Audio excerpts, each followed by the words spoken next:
Okay, well, welcome everyone. Thank you so much for coming tonight. We're so glad you can join us.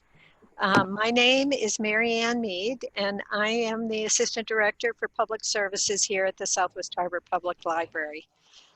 2020 marks the 200th anniversary of the great state of Maine, as you all know, but it's also the library's 125th anniversary. And for all the obvious reasons, we have postponed all the celebratory events that we had planned for this occasion. But we do have some things. While I have this captive audience here, before I introduce Matt, we do have some things to commemorate this event. And that you can, we have these wonderful cards by Islandport Press. And they have several different images. There are 8 different images. I don't know if you could see them all, but we have these for sale, and we have this wonderful soup mug with the library's logo on it, and it's a commemorative mug.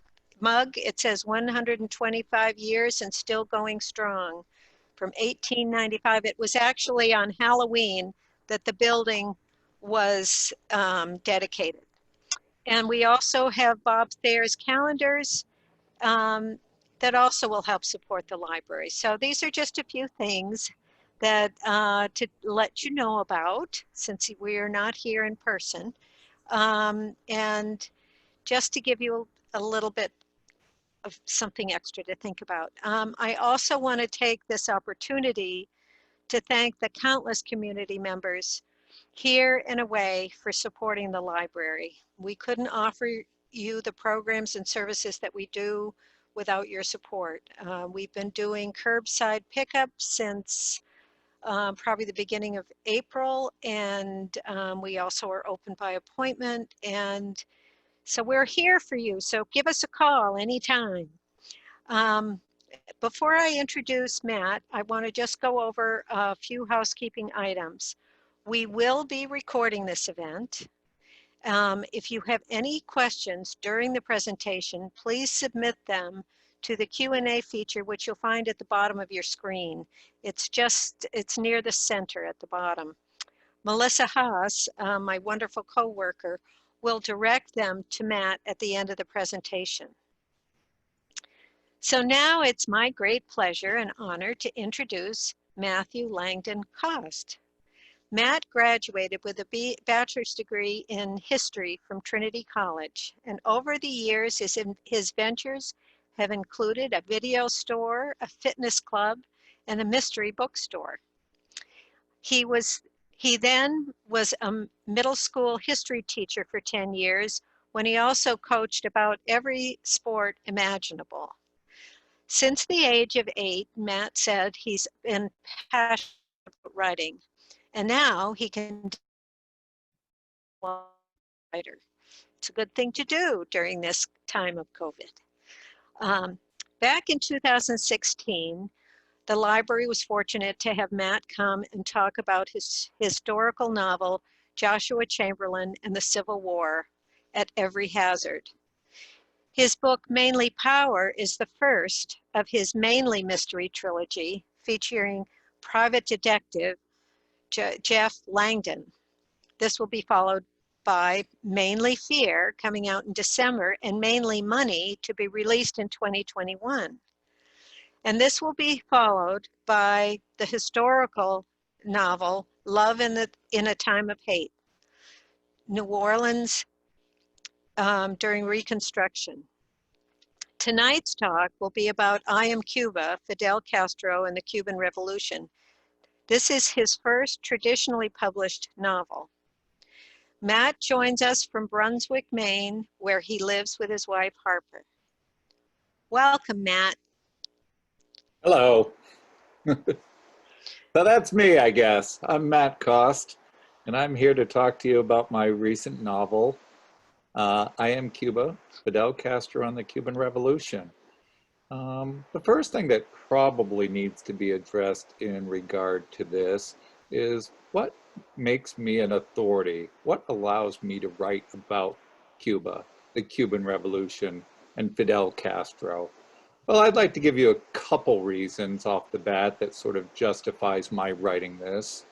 The first one would be that I started writing and actually wrote a rough draft of this approximately 30 years ago.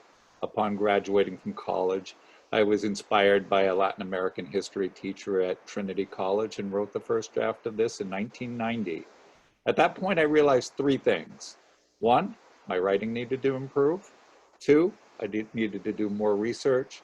And three, I really had to visit Cuba to get a more sincere appreciation for the subject I was writing about. So for the next 25 years, I worked on my writing and I worked on my research and I followed up on Cuba until finally in 2016, I was able to visit Cuba on a self-devised Revolutionary War trail following Fidel Castro and the guerrilla band of bearded ones around the island were the movements that they made back in 1953 to 1959. So I've put my time in on this and I've become pretty scholarly in regard to it. And the second reason why I am authorized, I believe, to write this is what historical fiction is and what history is. Historical fiction can run a wide gamut of things. It can go all the way from a romance set in Victorian times with very little history, all the way up to what I do, which is very historically accurate and focused on the history. I use a fictional character, Vicente Bolivar, to cast a more accurate spotlight on Fidel and the events of the Cuban Revolution. And this is necessary because history is really just an interpretation of events from the past. And that interpretation can certainly be skewered. Nowhere more so than in Cuba, where there are two distinct camps of thought. The one presented by Fidel himself, a very carefully manipulated version to make himself and his revolution look good. And the other presented by the exiles kicked out of or having fled Cuba because of Fidel Castro. And as you can guess, their hatred of him and his regime is very strong. And I think I am probably a good person to try and find the middle ground between these two polarized versions of Fidel Castro and the events of the Cuban Revolution. I'd like to play a short video right now that kind of gives an overview of what I'll be talking about throughout the rest of this keynote presentation.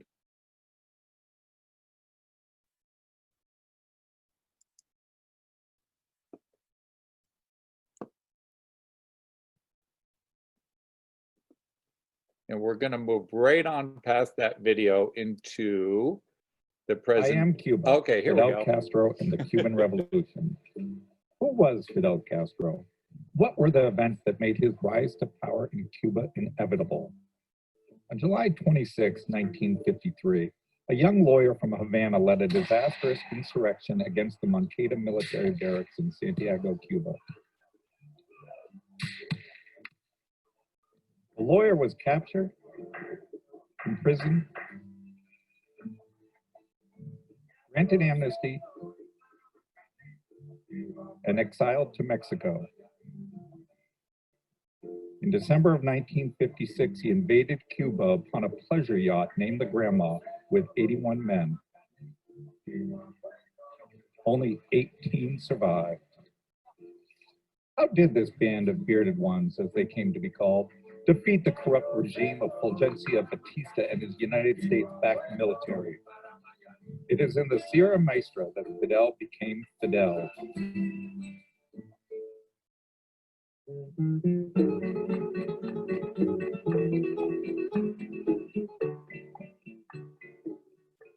Che was working on his timing with the trigger, giving bursts of 8 to 10 bullets.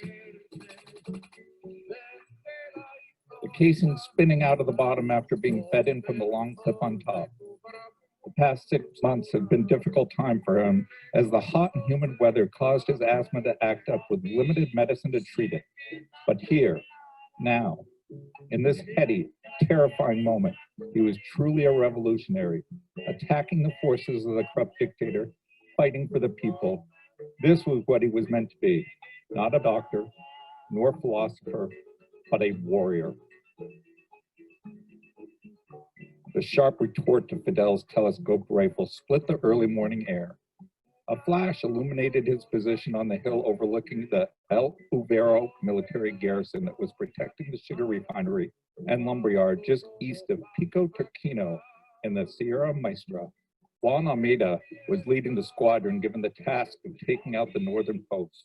This would allow Raul and his group to capture the barracks housing the bulk of the soldiers. Vicente was part of the advance guard unit under the leadership of Camilo Cienfuegos. He realized they were out of position, slightly lost in the dark, as soon as return fire from the garrison began to light up the blackness. Celia aimed down the M1 carbine and pulled the trigger, sending 15 shots in as many seconds in the direction of the barracks, the wooden stock slapping her shoulder in an oddly comforting manner. Working in the urban resistance had entailed hiding from the police by using constantly changing houses and disguises, but now she was finally able to confront the enemy. How did Fidel and his band of bearded ones turn the tides of war? How did 300 revolutionaries defeat 12,000 soldiers in open battle? I Am Cuba, Fidel Castro and the Cuban Revolution is an entertaining historical that will answer all of these questions about a man and an event that have had such a powerful and lasting impact upon the world in which we live.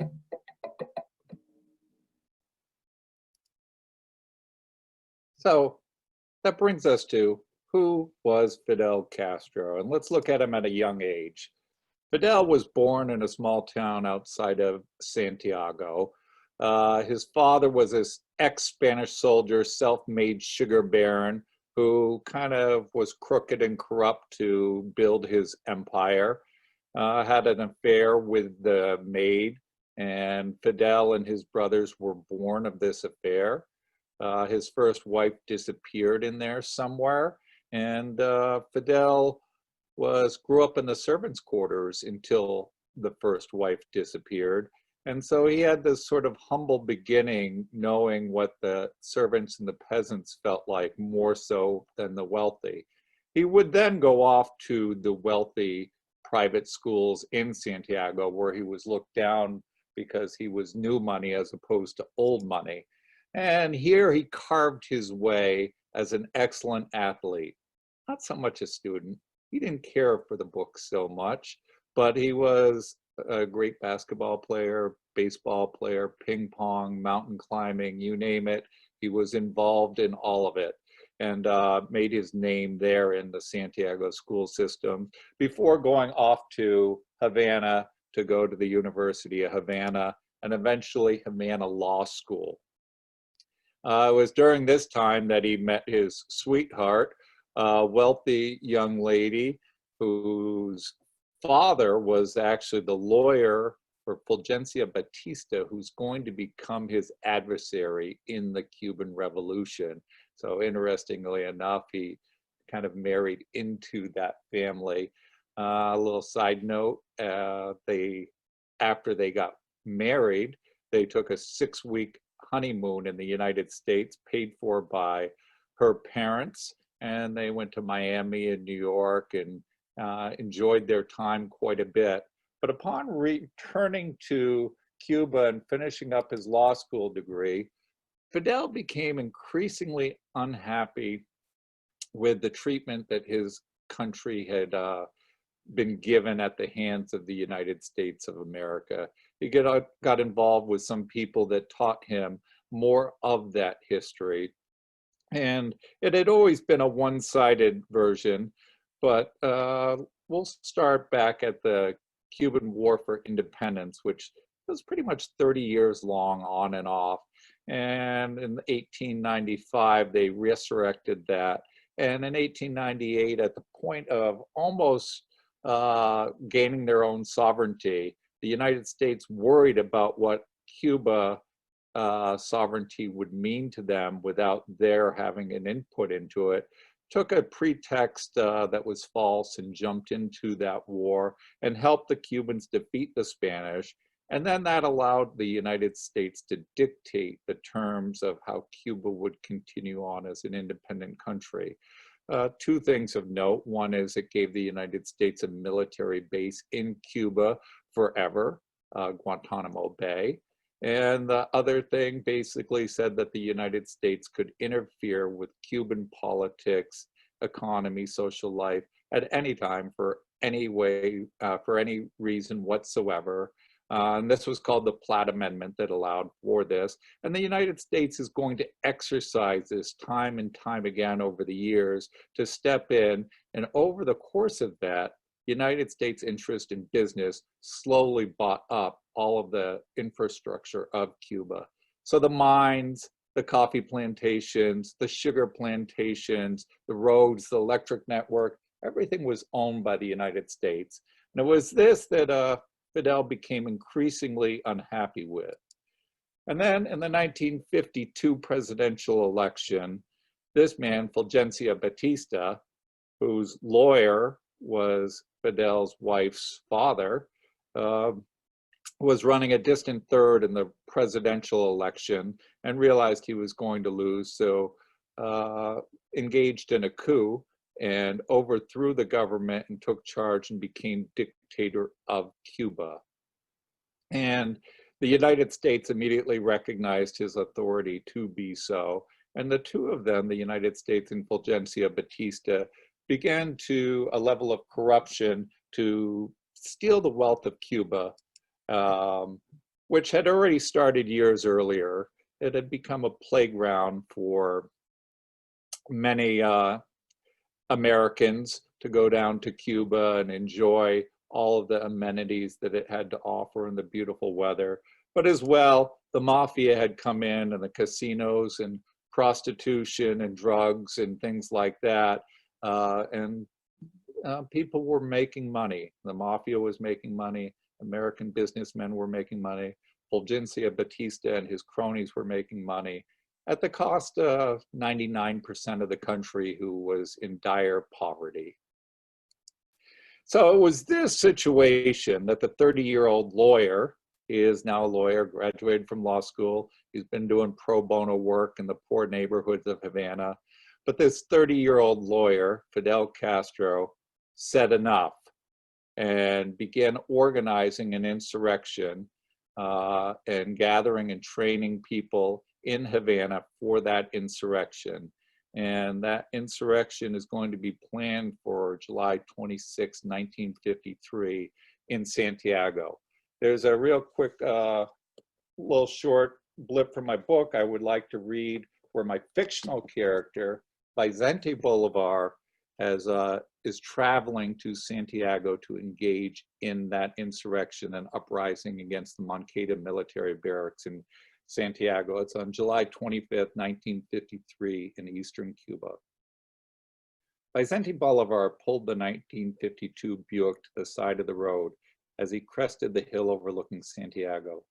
He was weary from the 500-mile-plus drive from Havana, but the sight of the sprawling city below, illuminated by the mid-afternoon sun at his back, revitalized him. It was as if he were home, even though he'd never been here in his life. He opened the door and unpeeled himself from the seat, breathing in deeply the air that was his heritage, his birthright, and his freedom. At just 19 years of age, Vicente was embarking upon the adventure of a lifetime, a thought that didn't slightly hesitated as it raced through his brain and disappeared over the mountains and into the sea. His grandmother had told him endless tales of his ancestors, men and women who'd roamed this eastern end of the crocodile-shaped nation of Cuba. The day was stifling hot. The humidity rolling up from the ground was battered about by the strength of the sun rays, but Vicente didn't notice. His grandmother told him that his blood was made up of the soil from so deep within the history of Cuba that it could not be affected by anything so trivial as air temperature. He squinted his eyes to better see through the haze as he gazed in wonder to the left of Santiago, for the town of Baracoa must lay hidden behind the mountains. Over 400 years earlier, his ancestor, Guama, had arrived on this easternmost tip of Cuba. He'd accompanied the great chief Hatui and 300 warriors in long canoes, who traveled from Hispaniola to bring warning of the impending arrival of the Spaniards. A shiver went through Vicente as he thought of the valiant battle these ancient Taino natives had put up for years, before being all but exterminated by superior weapons, numbers, and disease. The green palm fronds glimmered in an almost translucent white in the glare of the setting sun. Down below, a peasant led his burro stacked high with sticks. A chicken wandered the side of the road looking for food, and Vicente could see a ship either coming or going in the port. This serenity would all but be shattered tomorrow. He climbed back into the car and continued down into Santiago. His first stop was the Rex Hotel to pick up 3 men, and then the train depot for the arrival of Raul Castro. Fidel's younger brother had just turned 22, but his baby face made him appear much younger than Vicente. On the outskirts of town, they idled up to the shade of a small cluster of palm trees until several more cars arrived, and then the caravan proceeded 8 miles to the village of Saboni. A light on a tree signaled the thin road to the farmhouse where the rebels were gathering. Vicente was one of the few who knew why. So the next morning, Fidel Castro is going to lead an attack on the Moncada military barracks. I'm not much of a photographer, but I did have my phone with me and took some pictures when I was in Cuba, so I thought I should throw them into this presentation just to prove that I was indeed there. So it doesn't give you much of an image, but the bullet holes are still in the Moncada military barracks all these years later. And this attack is poorly planned, disorganized, chaotic. 124 men and 2 women follow Fidel into these barracks that had superior numbers, superior weapons, and it was just a shambles right from the get-go. Many are killed here, more are hunted down and killed, and Fidel himself is only spared when the Archbishop of Santiago interferes and saves his life so that he's not tortured and killed, but put on trial, along with about 30 other of his followers, 2 women and 28 men. And he is given a trial separate from all of them. And he ends his summation of his defense with these now famous words: "Condemn me, it does not matter. History will absolve me." I guess it's a interpretation of history as whether history did indeed absolve him or not. Maybe in the question and answers or in the chat button, people can weigh in on that if they would like to. That's always interesting. And he's sentenced to 15 years in prison on the Isle of Pines prison, but he only serves 18 months. Fulgencio Batista, feeling pretty good and solid in his position and bowing to political pressure from other countries, as well as many domestic groups, Mothers for Cuba being one of them, is going to grant amnesty to Fidel and the others that were imprisoned there with him after 18 months. Fidel is worried that it is just a ruse to have him killed by government thugs, which there are several organizations that engage in that sort of activity in Cuba at the time. So he goes into self-imposed exile in Mexico, where for the next year and a half or so, he is going to gather a group of men, raise money for weapons and supplies, and train them in guerrilla warfare. He brings an old Spanish Revolutionary War figure in to help train the men. And then in late November of 1956, he is going to put 81 men onto a pleasure yacht called the Grandma and invade Cuba. The planning, again, is poor. The boat is overladen. It turns out to be leaky. The seas are bad. So they're going to be very late in their arrival into Cuba and their invasion, where they're supposed to be met by a peasant network of supporters. And there's going to be an uprising in Santiago to coincide with their time as well. When they do land in Cuba, It's not really land because they get stuck on a sandbar just before dawn on a day in early December and afraid that the planes will spot them and destroy them as soon as the sun comes up. They have to climb off the ship and clamber their way to shore, which turns out to be a mangrove swamp. This is not actually a picture from that time period, but they do this every year in Cuba, a reenactment of that event. And after stumbling through the mangrove swamp a few days later, lost and having missed their rendezvous with a peasant network group, they are ambushed by the army and almost totally wiped out. Fidel is going to survive, burying himself in a sugar plantation field with 3 others and hiding there for 4 or 5 days until the troops move on. He's one of, the things that I find in his manipulated versions is he claimed that 12 people survived that attack along with him, but that's more to cast himself as a messiah-like figure. The reality was there were 18 survivors, and they're going to be found by Celia Sanchez.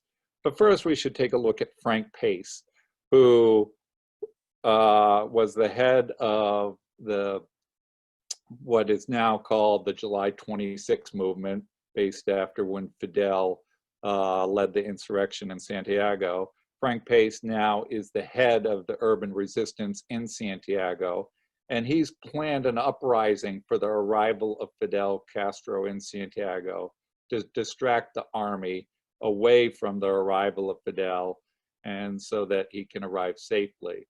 When Fidel is 3 days late in his arrival plans, this insurrection is going to be stamped out because it was sort of predicated on their splitting the army between their arrival and the uprising. Another one of my fine pictures is the top of the Spanish Steps in Santiago. I arrived there the day after Fidel was actually buried in the Santa Ifigenia Cemetery in Santiago. I was supposed to be there the same day that his burial happened, but my flight from Havana to Santiago got bumped. I think there might have been more important people that were on that. On top of these Spanish steps was the police station, and it was up these steps that the insurrection occurred, attacking the police station, and Pepito Tay, the action commander and close friend of Frank Pace, was killed right about where I was standing, leading this attack on the police station, and it's finally put down and stamped out. And that leads us to Celia Sanchez. Who was Celia Sanchez? Many people know a lot of the figures that I'm going to talk about today, but there's probably nobody more important in Cuba, second to maybe Fidel, maybe Raul, than Celia Sanchez. She was she's the daughter of a doctor, and she was the one in charge of organizing the network that was going to meet Fidel upon his arrival. But when he arrived 3 days late and 10 miles from his destination, that didn't work out so well and led to him being ambushed. Her people are eventually going to find the survivors and guide them into the Sierra Maestra. Later on, she will join Fidel and the guerrillas in the Sierra Maestra at the command post, and she's going to become one of the warriors, one of the guerrillas. She's also going to become a top strategist for Fidel, and she's going to become his lover as well for their time in the Sierra Maestra.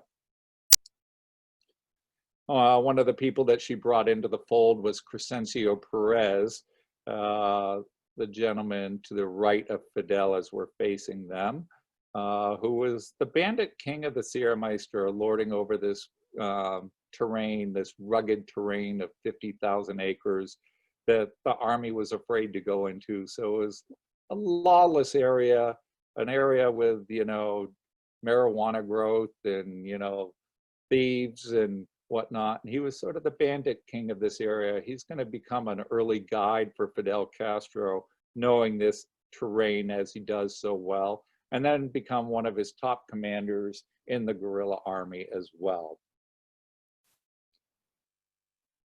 In the winter, early spring of 1957, after this failed invasion, their 18 men has grown to a total of 25 men hiding in the Sierra Maestra Mountains. And they never sleep in the same place twice because they don't want to be located by the army, by the planes, or by patrols. So they're constantly on the move. And the government under the dictator Batista has claimed that Fidel has been killed in this invasion and that they've been wiped out. So Fidel makes arrangements for a journalist to come into the Sierra Maestra to prove that he and the insurrection is still alive. And they get this guy, Herbert Matthews from the New York Times, to come in and do an interview with him. An interview that Fidel's going to carefully manipulate as he does everything else. Just a quick little blip in what way he does that. He talks about how Batista's army of soldiers travels in battalions of 200 men, whereas he likes a more mobile battalion of between 20 and 30 men. And as he's talking about this, that battalion of his, it marches past, and then they change their clothes and march back past again, and then, you know, get in different positions and march back, making it look like that they had many such battalions of 20 to 30, when in fact they had one battalion of 25 men total. So that brings us to, how did 300 bearded guerrillas defeat 12,000 trained soldiers?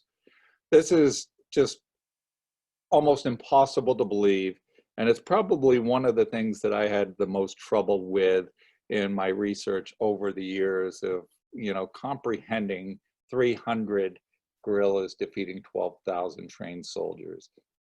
I guess we first have to look at the leaders, the commanders of Fidel, who rose to such prominence.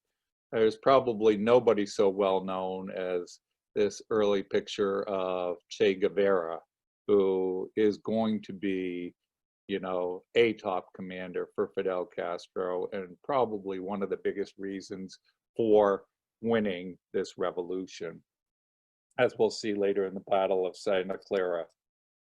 Or his baby-faced younger brother Raul, who is going to open a second front in the Sierra Crystal north of Santiago. Or the gravedigger Juan Almeida, who enlisted with Fidel back in Havana and went to Moncada and to prison and to Mexico and back to Cuba, and took all the steps along the way and becomes a top commander, as is Che Guevara, who enlisted at the same time and followed all of those steps, who had worked at a haberdashery prior to joining the revolution, but his daring becomes so well known. And one of the things that, you know, was talked about, how when leading an ambush, he would wait for the forward soldier to get so close to him that when he shot him, he could catch his rifle and reverse it and use that weapon against the other soldiers as well. But it's really the terrain that I discovered. You know, I mean, these commanders were outstanding and they served Fidel very well. But if you see at the top of the screen here, Bayamo is a city from which the Batista's soldiers are going to stage their foray into the Sierra Maestra, which is this darker green area down here. And if you see down on the bottom, you know, the letters in the sea, La Plata, just above that is where Fidel is going to have his base camp, his command post for the last year of the revolution. And just below Bayamo, you see the town of Gaisa, which is where Che Guevara is going to be stationed, and he's going to turn back many of the initial attempts of the army to get into the Sierra Maestra with lightning quick ambushes and then retreats and ambushes and retreats that, you know, make one think of, you know, the Native Americans or, you know, the early Revolutionary War people of George Washington and whatnot. And If there was one thing that I learned about the sincerity of Cuba by visiting the country, it was how 300 guerrillas defeated 12,000 soldiers. As I climbed up into the command post of the Sierra Maestra to witness it, and the low oxygen and the rugged terrain and the 95-degree sweltering heat, even though it was December, made me realize how ripe it was for ambushes and how there was no real chance for any substantial force or size to move through these. And it was made more for the small bands of men who would ambush and retreat and move and ambush and retreat. And I didn't get very many good pictures of all of this either, because whenever we stopped to rest, I was generally flat on my back gasping for air. But this is the house that Fidel and Celia shared for the last year of the revolution, and where the leaders would get together and discuss strategy and whatnot. It drops away to a ravine, a gorge, a couple 100 feet below, with a ladder and a rope leading down to it in case planes or patrols found them. There were some scares, but that never actually happened.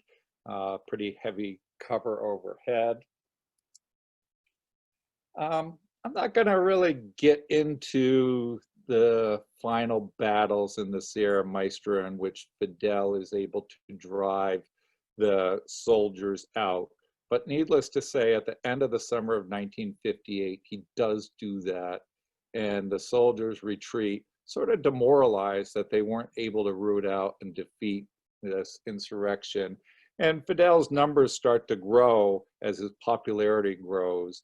And the only thing holding them back is weapons. And it's, if you have a weapon and want to join in, you know, you can certainly join the revolution. But if you don't have a weapon, you've got to wait until one frees itself up.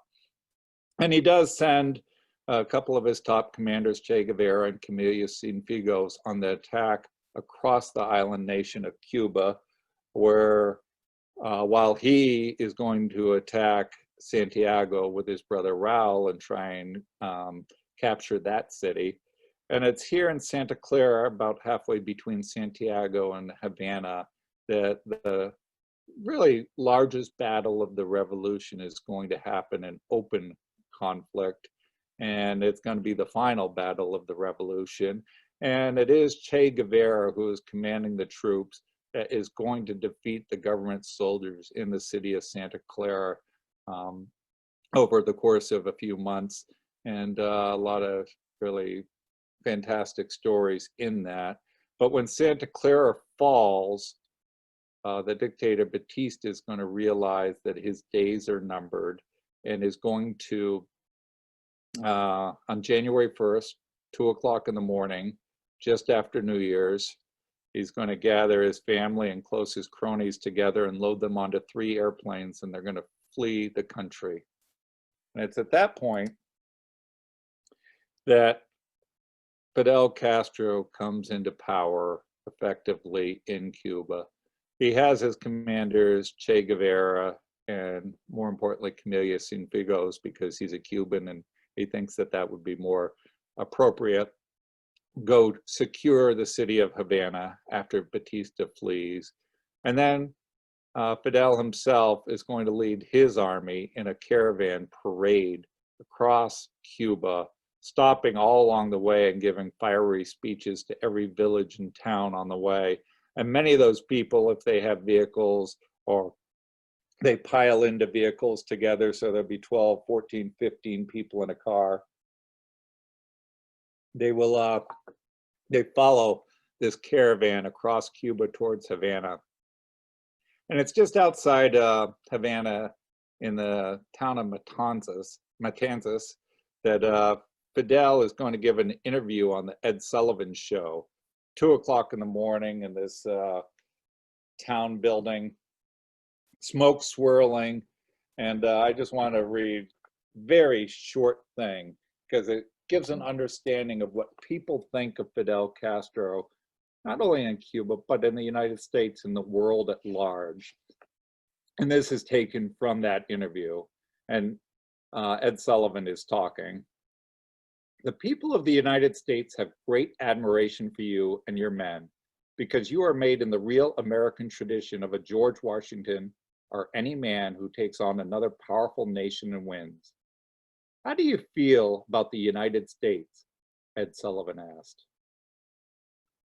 Fidel replies, the people, emphasizing the people of the United States, are very focused and work extremely hard. I think this is because they've come from all over the world, places where they were mistreated and persecuted, and then came together in the United States to form a great nation. Fidel was careful to praise the people, while at the same time ignoring the government of the United States. Later that same day, after just a couple hours of sleep, Fidel will lead his caravan parade into Havana. And that night, he's going to give a speech to over 1 million Cubans who have gathered to hear him, this figure come, who is the savior of Cuba, who has promised to end, the corruption and everything. And during one of his long hours and hours speeches, he's talking about bringing peace back to Cuba for the first time in its history. And Cuba has had a difficult history of violence. And he promises that peace will be brought back to Cuba. And while he's doing this, 3 white doves flutter down out of the sky and land, one on his shoulder and 2 on the podium in front of him. And 1 million Cubans fall to their knees with their arms upraised, and they feel like they've seen, the coming of a Messiah. But it's not just in Cuba. It's the world over that thinks that Fidel Castro is a hero, whether it be Time Magazine or Ed Sullivan comparing him to George Washington. He's a beloved figure at this time. And this is really when my book is going to end, January 8th, 1959. And it probably would take a different book to examine the Fidel Castro after that. But I'll just leak over a little bit with some of my thoughts. And that Fidel Castro decided that he was going to bring the wealth of Cuba back to Cuba. And when he begins to nationalize American interests, he runs into some trouble. And maybe this is why, businessmen should not be in politics. But for instance, John Foster Dulles and Allen Dulles, the Secretary of the United States of America, Secretary of the United States of America, and the head of the CIA are on the board of National Fruit in Cuba. And when Fidel nationalizes that, they engage in a plan to unseat Fidel. And there's going to be hundreds of assassination attempts over the next couple of years on his life. And many of these are directly linked to CIA.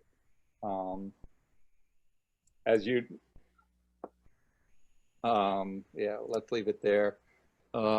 It's going to come to a head with the Bay of Pig invasion in 1961, which the CIA backs Cuban exiles in that attack and attempt to overthrow Fidel.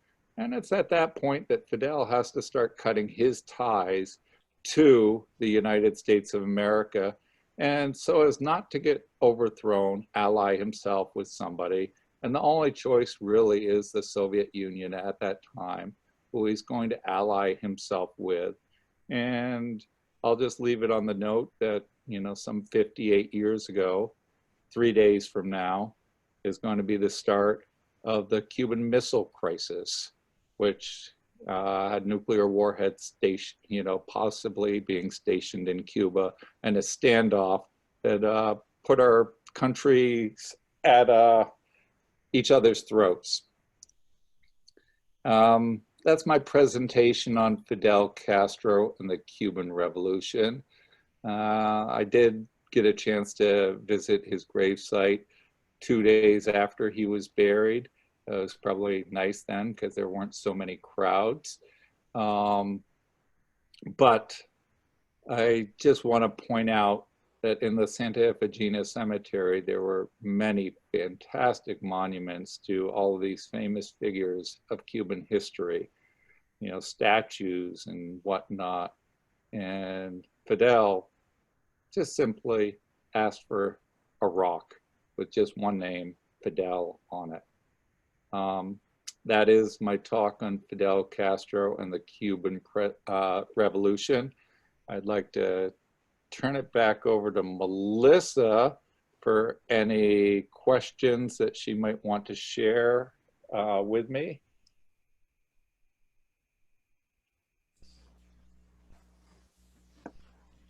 Sure thing. Well, thank you, Matt. At the moment, no one has chimed in yet, so if anyone has any questions that they'd like to ask, feel free to pop those either into the Q&A or into the chat, and we can go from there. Yeah.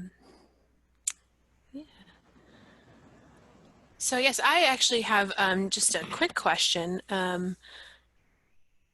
How long, you said you kind of started this process like a while ago, but like once you really started to have the meets, like how long was the whole process from you like really going, this is what I'm doing, to then having book in hand? I mean, I truly wrote the first draft of this, some 300 pages, the couple years outside of college in 1990, 1991.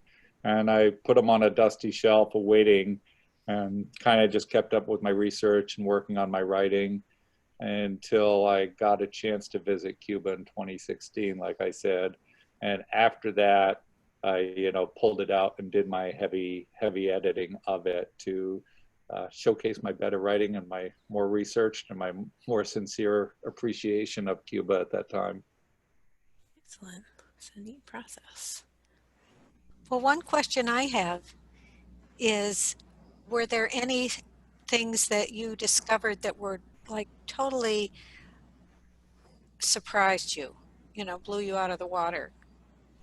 You know, certainly the one that I did mention about how I believe 300 were able to defeat 12,000 soldiers because of the difficult terrain that the Sierra Maestra was. And that's was the one real eye-opening thing that I was trying to figure out. There were several other things in regards to my research, but I would like to say that nowhere have I've met friendlier people than in Cuba. Traveling across the country, everybody was so nice, so friendly. I had the one picture in there on top of the Spanish Steps in Santiago, and I'd gone to Cuba with my son, and we arrived in Santiago at midnight, and walking through the dark streets of this, you know, foreign country, and there's people everywhere, and they would come up and talk and just chat. And I got to thinking that many cities in the United States, I probably wouldn't even be walking down these streets, but I felt perfectly comfortable there. So I thought that was a pretty amazing thing. Yeah. Great.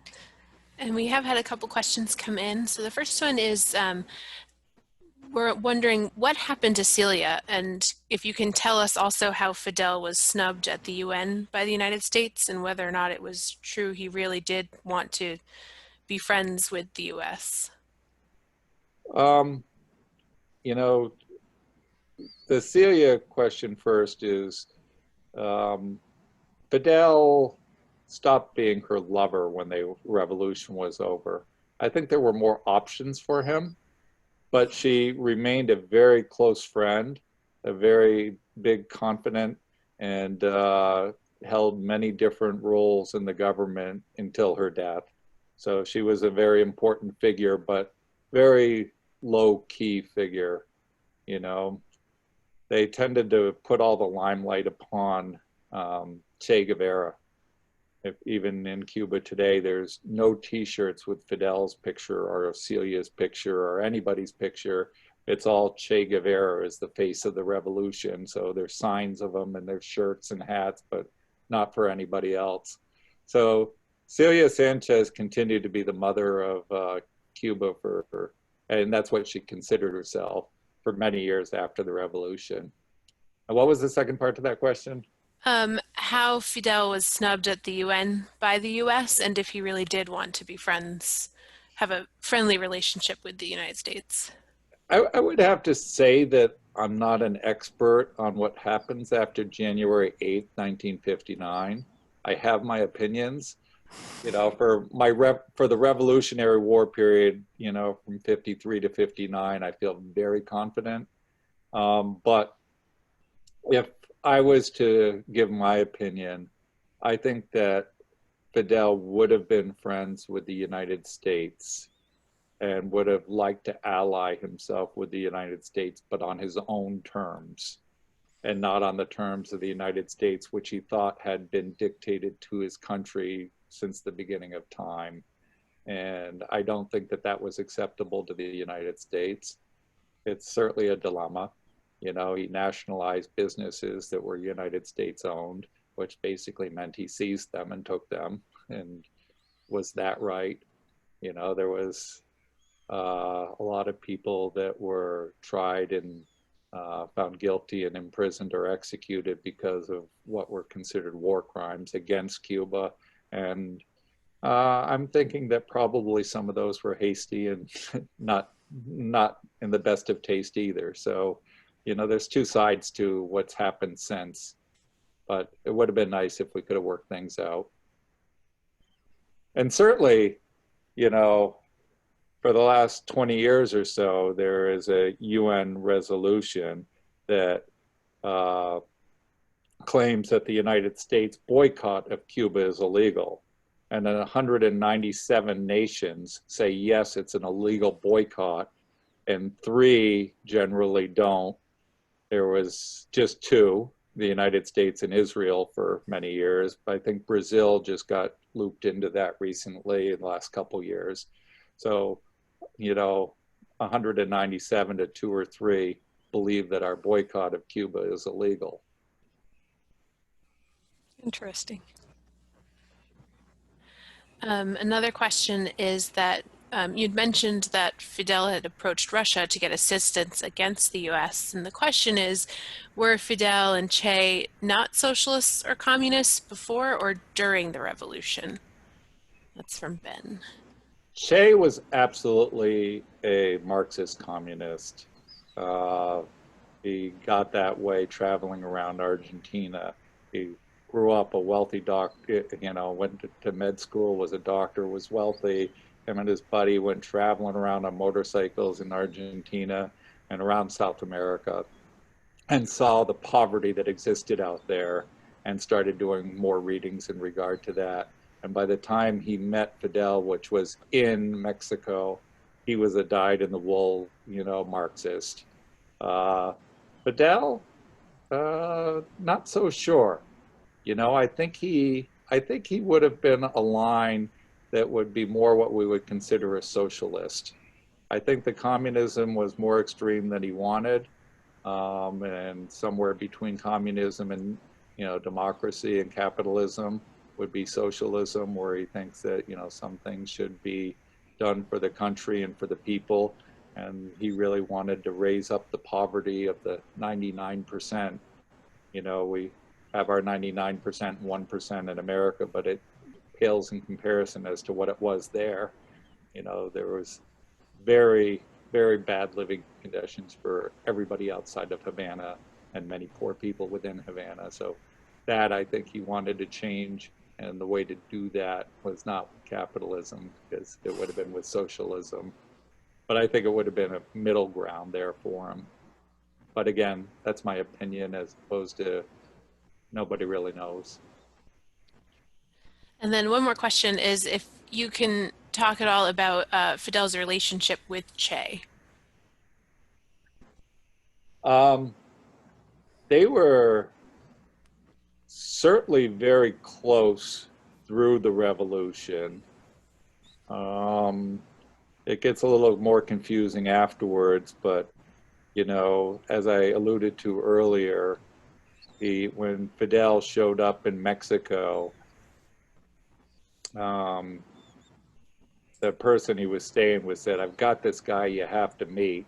And it was, Che Guevara, who Fidel and Che sat down, and as Fidel tells it, which sometimes is not always true, but they then talked for 18 hours straight and just hit it off and got along great. And next thing you know, Che's on a boat going to Cuba to liberate Cuba, even though he's an Argentinian. And so, you know, Fidel was the one that really pushed Che as the face of the revolution. So I think that he continued to really respect him. And I think because he wasn't necessarily Cuban, he didn't feel as threatened by him as he did some other strong Cuban leaders who might have gathered some, nationalistic support against him. So Fidel was always very careful about that, making sure that the power rested in his hands. And he did that through the revolution as well. And I think perhaps Che wasn't a threat, and that's why they got along so well. That makes sense. All right, I think that's all I have. So Marianne, I'm going to toss it back to you and Matt. Okay. Well, this is really fascinating. I had friends when I was in high school. I lived in Florida that were from Cuba, and their families had escaped Cuba or left Cuba at the time that Fidel had come into power. So it's interesting how. Right, and that's, it's a tough, because there's both sides to it, that there were people that were forced out of Cuba, such as, your friends and the family, for what Fidel was doing. But it was definitely very radical changes. I believe he did it for, the good of the majority, but it doesn't make it any easier for the minority that are. Yeah. Well, it's so fascinating, and it must have been wonderful to do all that research. Well, thank you so much, Matt, for coming to the library again, this time via Zoom. Thank you for having me. There was more people behind you last time I was there. Yeah. Maybe more fans of Josh Chamberlain than Fidel Castro. I don't know. So, but it was really good to have you in our midst again, and I really appreciate it. And thanks everybody who joined us. This is the silver lining to this Zoom stuff, to not being able to get together in real time. So take care, everyone. Stay well, stay sane, and we'll see you next time.